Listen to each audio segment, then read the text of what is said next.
ভগবান শ্রীকৃষ্ণের শহর আজ জলের তলায়। কিভাবে ডুবলো দ্বারকা নগরী। নমস্কার বন্ধুগণ, ধর্মসঙ্গমে আপনাদের সবাইকে সুস্বাগতম। ভারতীয় দর্শন শাস্ত্র, রামায়ণ, মহাভারত, গীতা এবং বিভিন্ন দেবদেবীর পূজা অর্চনা আমাদের চ্যানেলের মধ্যে শুনতেই সঙ্গে থাকুন। বন্ধুরা, আপনারা নিশ্চয়ই জানেন দ্বারকা এমনই একটি ধার্মিক নগরী যা ভগবান শ্রীকৃষ্ণ নিজের হাতে তৈরি করেছিলেন। হিন্দু ধর্মে এই দ্বারকা নগরীকে সপ্তম প্রাচীন নগর হিসাবে গণ্য করা হয়েছে। বাকি 6টি নগর হল মথুরা, কাশী, হরিদ্বার, অবন্তিকা, কাঞ্জিপুরম এবং অযোধ্যা।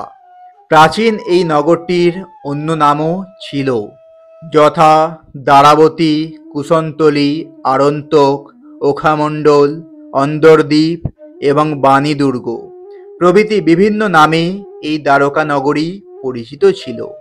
এই নগরীর চারিপাশে খুব বড় বড় দেওয়াল উপস্থিত ছিল, আর যেখানে ছিল একাধিক দুয়ার।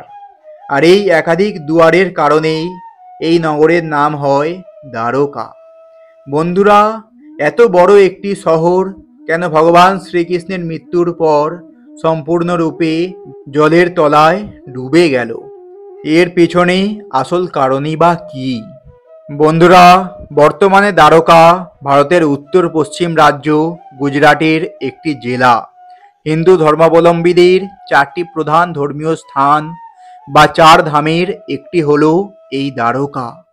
দ্বারকা শব্দের অর্থ হল দ্বার অর্থাৎ দরজা, এবং কা শব্দের অর্থ হল স্বর্গ বা মোক্ষ। সেই অর্থে দ্বারকা মানে স্বর্গের দ্বার বা মোক্ষ লাভের দুয়ার। বন্ধুরা, পৌরাণিক নগরী এই দ্বারকার কথা প্রাচীন ভারত তথা হিন্দু ধর্মের অন্যতম প্রধান মহাকাব্য মহাভারত সহ ভগবদ গীতা, স্কন্দ পুরাণ ও বিষ্ণু পুরাণে উল্লেখ রয়েছে। হিন্দু ধর্মের পৌরাণিক কাহিনী অনুসারে দ্বারকা হল সেই প্রাচীন শহর যেখানে বিষ্ণুর অষ্টম অবতার ভগবান শ্রীকৃষ্ণ বাস করতেন। আপনারা নিশ্চয়ই জানেন ভগবান শ্রীকৃষ্ণের মামা ছিলেন কংস। তিনি ছিলেন তৎকালীন মথুরার অত্যাচারী রাজা। পরবর্তী সময়ে ভগবান শ্রীকৃষ্ণ কংসকে বধ করেন। ফলে এই খবর শুনে কংসের শ্বশুর মগধের রাজা জরাসন্ধ অত্যন্ত রেগে যান।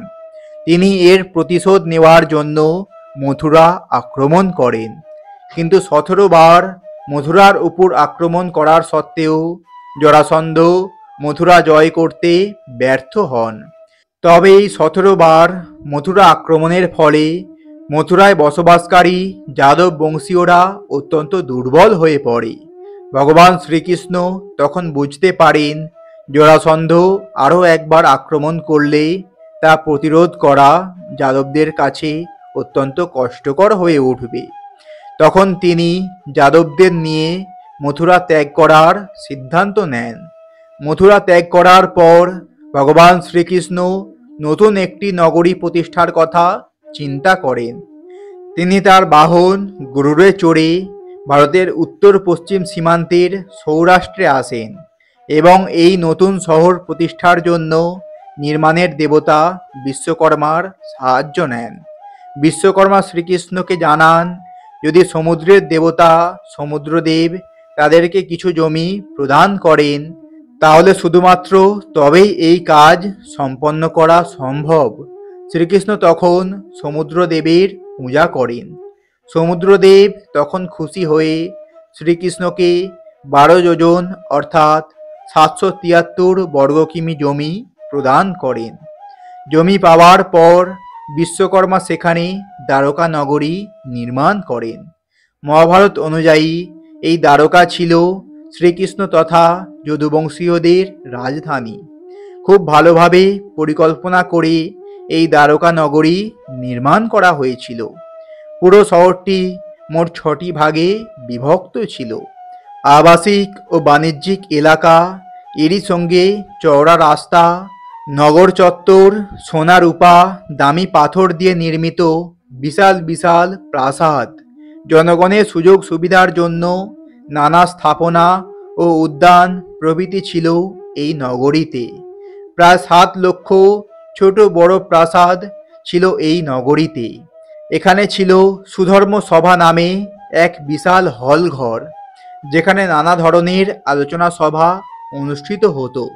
গোটা নগরটি ছিল জলবেষ্টিত। এটি ছিল মূলত একটি দ্বীপনগর, যার পাশে বেষ্টিত জলরাশি দ্বারকাকে শত্রুর হাত থেকে রক্ষা করত। দ্বারকা নগরী ছিল 2 ভাগে বিভক্ত, একটি মূল দ্বারকা নগরী এবং অন্যটি দ্বীপ দ্বারকা। বিভিন্ন তথ্যসূত্র অনুযায়ী এই 2 দ্বারকার মাঝে ছিল অগভীর সমুদ্র। মূল অংশের সঙ্গে দ্বীপ দ্বারকা নানা ব্রিজ ও বন্দর দ্বারা যুক্ত ছিল। জোয়ারের সময় 2 দ্বারকা পরস্পরের থেকে বিচ্ছিন্ন হয়ে যেত, আবার ভাটার সময় যুক্ত হয়ে যেত এই 2টি নগরী। ভগবান শ্রীকৃষ্ণ মনুষ্য হিসাবে জন্মগ্রহণ করার পর তার বাকি জীবন এই দ্বারকা নগরীতেই অতিবাহিত করেছিলেন। শেষের দিকে তিনি ভলকা তীর্থের এক বনে ধ্যানমগ্ন অবস্থায় দুর্ঘটনাবশত এক শিকারীর তীরে নিহত হন। শ্রীকৃষ্ণের মৃত্যুর পর গোটা দ্বারকা নগরী দুর্ভাগ্যবশত জলের তলায় ডুবে যায়। পৌরাণিক কাহিনী অনুসারে দ্বারকা নগরী জলের তলায় বিলীন হয়ে যাওয়ার পেছনে 2টি কারণের উল্লেখ পাওয়া যায়। প্রথম কারণটি হল মাতা গান্ধারীর দ্বারা দেওয়া শ্রীকৃষ্ণকে অভিশাপ। দ্বিতীয়টি হল ঋষিদের দ্বারা শ্রীকৃষ্ণের পুত্র সাম্বাকে দেওয়া অভিশাপ। মহাভারতের যুদ্ধের পর যখন ভগবান শ্রীকৃষ্ণ কৌরবদের মাতা গান্ধারীর কাছে আসেন, গান্ধারী তখন শ্রীকৃষ্ণের উপর অত্যন্ত ক্রুদ্ধ হন, কারণ তার শতপুত্রের মৃত্যু হয়েছে এবং তার জন্য তিনি ভগবান শ্রীকৃষ্ণকেই দায়ী মনে করেন। তিনি ভগবান শ্রীকৃষ্ণকে অভিশাপ দেন, যেভাবে কৌরব বংশের ধ্বংস হয়েছে ঠিক সেইভাবেই একদিন যদুবংশ তলিয়ে যাবে। দ্বিতীয় ঘটনা অনুসারে মহাভারত যুদ্ধের 36 বছর পরে নারদ সহ যখন বিভিন্ন মুনি ঋষিরা আসেন, তখন শ্রীকৃষ্ণের পুত্র শাম্ব ও তার বন্ধু বান্ধবেরা মিলে আগত মুনি ঋষিদের উপহাস করেন এবং তারই সঙ্গে তাদের অশ্রদ্ধা ও অপমান করেন। আর এর ফলে ঋষি মুনিরা অভিশাপ দেন যে দ্বারকা নগরীর প্রত্যেকটি নগরবাসীর নিজেদের মধ্যে দ্বন্দ্বে ও সংঘর্ষে লিপ্ত হয়ে নিজেদের বিনাশ নিজেরাই ডেকে আনবে। এরপর থেকেই দ্বারকাতে বিভিন্ন অমঙ্গলজনক ঘটনা ঘটতে থাকে। শেষ পর্যন্ত ঋষিদের অভিশাপ ফলতে থাকে। দ্বারকাবাসীরা নিজেদের মধ্যে সংঘর্ষে জড়িয়ে পড়ে এবং পরস্পরকে হত্যা করতে শুরু করে, এবং তারপর গান্ধারীর অভিশাপ শেষ পর্যন্ত সত্য হয়। শ্রীকৃষ্ণের জরা নামক ব্যাধের হাতে নিহত হওয়ার পর সমগ্র দ্বারকা জলের তলায় ডুবে যায়। বন্ধুরা, দ্বারকা নগরী শুধুমাত্র গল্পকথা নয়, কারণ 2005 থেকে 2007 মধ্যে আর্কিওলজিক্যাল সার্ভে অফ ইন্ডিয়া অর্থাৎ ভারতীয় প্রত্নতত্ত্ববিদরা ডুবুরির সাহায্য নিয়ে গুজরাটের এই সমুদ্র উপকূলে সমুদ্রের গভীরে দ্বারকা নগরীর সন্ধান পেয়েছে। শুধু তাই নয়, তারা ওই সময়ের বেশ কিছু বাসনপত্র এবং তারই সঙ্গে দ্বারকা নগরীর বিভিন্ন দেওয়াল ও রাজপ্রাসাদের অবশিষ্ট অংশের সন্ধান পেয়েছে।